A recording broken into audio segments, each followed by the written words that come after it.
Prior to a disaster, one of the things that we do in the Department of Emergency Management is to help the community prepare as far as what to expect, what are the local hazards that we face in Island County. We also coordinate the resources, so we're not doing that during time of a disaster.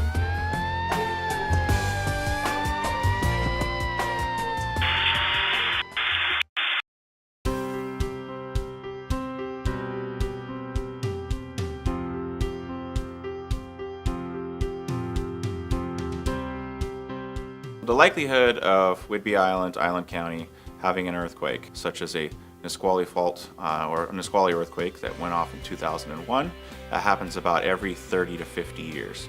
So there's about an 84% chance in the next 50 years.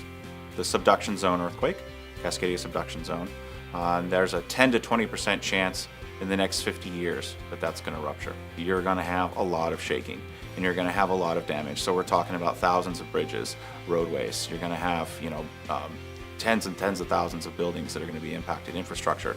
Everything is going to shake for potentially up to 5 to 6 minutes. Catastrophic damage all over the west side of Washington State, and it's going to have impacts on the east side as well. So they're going to feel some shaking, but there's going to be infrastructure damage for electricity, pipes, water, fuel, transportation. So it's going to impact the entire state and actually the entire west coast. For the risky zones for a tsunami in Island County, really the low-lying areas, or really the coastal areas where there are no bluffs, and then you've got right at sea level. You can just look at a map to see where all those are, but essentially those are your highest risk. Earthquakes oftentimes trigger landslides, so you're going to have to watch out for that as well. CERT gives you a bunch of skills that you wouldn't normally have in your community. It also helps you become a leader when you're under stress. It's a way to help band your neighborhood together so that you can be the first response after a disaster hits.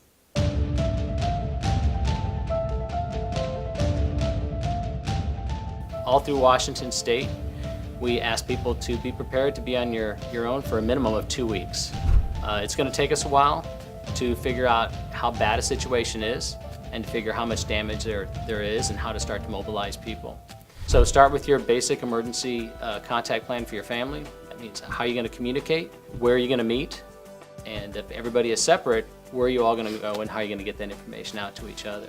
Right after, let's say, an earthquake hits or a disaster hits, the first thing you need to do is take care of yourself and your family and make sure they're okay. But then you should reach out and check on your neighbors. Map Your Neighborhood is a wonderful program, and it's really focused on that first hour. We call it that golden hour. Map Your Neighborhood is a program that gets you and 5 to 15 of your closest neighbors together, and you just do a walkthrough of your neighborhood. Where are your gas shutoff valves? Where are your water shutoff valves? Who has fire extinguishers? Who has axes? Who has maybe a golf cart to drive around the neighborhood? Just knowing what your skills are in the neighborhood, what your supplies are in the neighborhood is a great first step. So if you're not ready to take on CERT, Map Your Neighborhood is done in your home with your neighbors. It's about a 90-minute program, and we're more than happy to come out and help you get that program started in your neighborhood. How do I shut off the gas? How do I shut off the waters? Because you really want to limit that damage to the house. You don't want fires, you don't want flooding, so you're trying to limit that damage. And then you're also checking on those people in your neighborhood that might have some type of special needs. So a lot of times we'll live near people that are maybe mobility issues or elderly, things like that. Or they might be out on vacation or something. So it tells you how to limit that damage to their home as well. And you'll have the skills there and trained so that no matter what you face outside your door, you'll be able to step in and say, hey, I have some ideas, we can do this. You organize everyone to get into a safe place, and then we'll start doing our planning based on our CERT training on what's the next step. As the group starts to gather, the group gets bigger, and you get that sense of security, that little safety feeling. We reassure each other that the official first responders, your EMS guys, paramedics, firefighters, they will be coming, but until they come there, we need to take care of any minor first aid injuries of sort. When it comes to community preparedness as a group, there are some neighborhoods that will band together and create a general supply station where someone in the neighborhood will allow their garage or shed to be filled with provisions. Each individual, each household should have their own go bag, their own food preparation already set aside and standing by. But there are going to be folks that may not have those supplies, or those supplies might get compromised by the structure collapsing on or whatever. So this isolated hub of food source or preparedness source is out there so that we can use it as a backup. Preparedness for this sort of thing is being prepared to go camping, basically.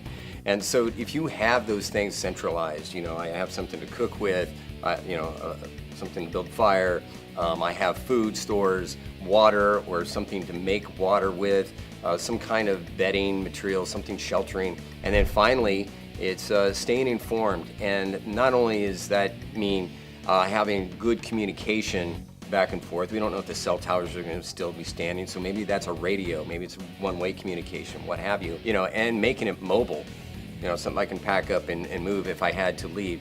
Then those are the big essential pieces. But we also have our four-legged friends that needs attention, and folks need to think about how to care for their pets in event of an emergency.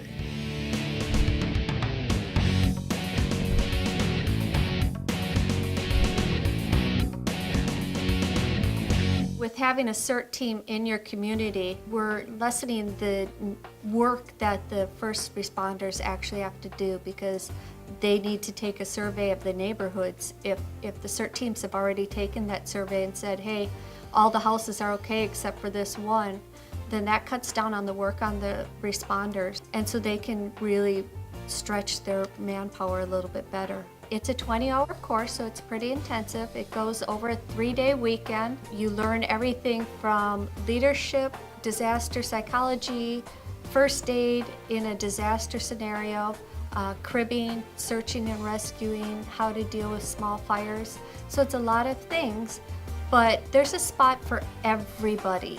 We need people that can handle the paperwork part. We need people that can stand at the door and greet people. We need people that can actually go out there and walk house to house and check and make sure people are okay.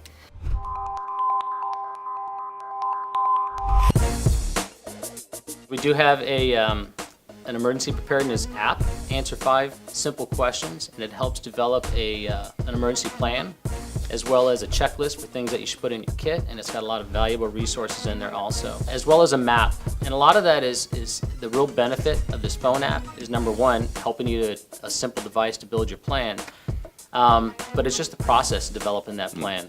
So, and that's what we always drill is, it's one thing to make a plan, but you can't make a plan in a silo. You have to make that plan and build your kit with your family so they know what's included in it, they know how to do it, and drill it.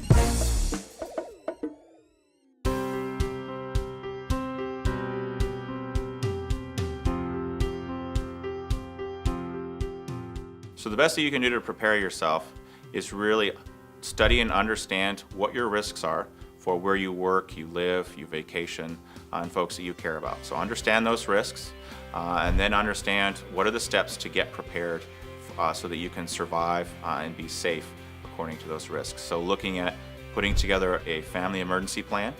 What would you do? How are you going to prepare? Putting together go bags and kits. Really important to put those kits in your car, have one at work, have one at home.